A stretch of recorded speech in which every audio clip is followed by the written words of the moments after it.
రాజయ్య అని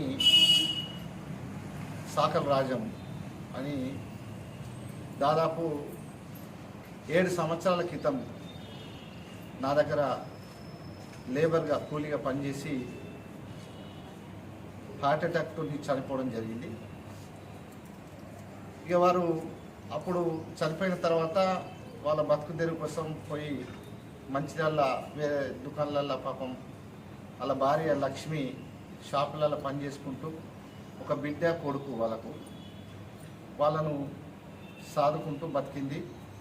ఇప్పుడు వాళ్ళ అమ్మాయి పెళ్ళి ఇదే నెల 11 తారీఖు రోజు ఉన్నందున ఇక అన్న గతంలో నీ దగ్గర నా భర్త పనిచేసి చనిపోవడం జరిగింది, ఎంతోమందికి సాయం చేస్తున్నారన్న, పెద్ద మనసుతోని నా బిడ్డ పెళ్ళి 11 తారీఖు రోజు ఉన్నది కావున మీరు నా బిడ్డ పెళ్ళికి మీకు తోచిన విధంగా సాయం చేయాలని చెప్పి నన్ను కోరగా నాకు కూడా చాలా బాధేసింది. ఎందుకంటే ఆయన బతికుంటే ఈరోజు ఏ కాయ కష్టం చేసుకొని తన బిడ్డ పెళ్ళి ఆయనకున్నంత స్తోమతల ఇవల్ల ఎవరిని కూడా సాయం అడగకుండా చేసుకునేవాడు కాబట్టి నా దగ్గర చేసిన రోజు కూడా నాకు ఒక ఈ కుటుంబ సభ్యుల్లాగా నాతో ఏది ఇబ్బంది కాకుండా మా మనసు నొప్పియకుండా ఒక తోపుట్టిన వాడిలాగా మాతో కలిసి ఉన్నాడు కాబట్టి మరి అది మాకు కొంచెం చలించిపోయి ఈరోజు నాకు కూడా భగవంతుడు మేము కూడా ఒక లెవెల్లో బతుకుతూ ఉన్నాం కాబట్టి మరి ఒక దీనావస్థలో ఉన్నటువంటి తండ్రి లేని అమ్మాయికి సాయం చేయాలనే ఒక ఆలోచనతో ఈరోజు నా వంతుగా నేను క్వింటల్ జై శ్రీరామ్ రైస్తో పాటు ఖర్చుల కింద 5,000 రూపాయలు పెళ్లి బట్టలు కూడా ఇవ్వడం జరిగింది. మరి భగవంతుడు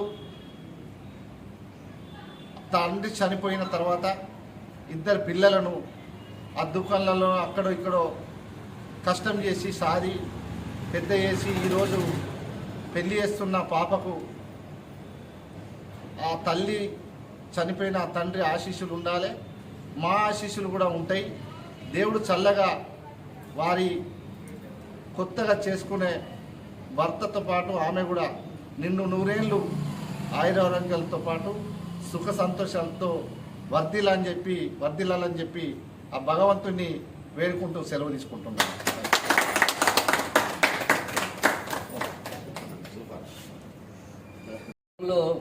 రకరకాల మనుషులు ఉంటారు, ఉన్నోళ్ళు ఉంటారు, లేనోళ్ళు ఉంటారు. కానీ ఇచ్చే సహాయం చేసే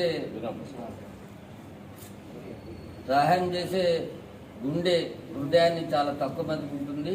అట్లాంటి హృదయం ఉన్నటువంటి వ్యక్తి మా బండి సదానందం. తన దగ్గర 7 సంవత్సరాల క్రితం పనిచేసినటువంటి ఒక వ్యక్తి చనిపోతే వాళ్ళ భార్యను పిలిచి ఆయన బిడ్డ పెళ్లికి తన వంతుగా ఇంత సహాయం చేసి తన సహృదయాన్ని చాటుకున్న మన బండి సదానందంను అభినందిస్తూ ఒక క్వింటల్ జై శ్రీరామ్ రైస్ 5,000 రూపాయలు నగదు పెళ్లి బట్టలు కూడా కానుకగా ఇచ్చినటువంటి మన వ్యక్తికి నిజంగా గొప్పవాడు.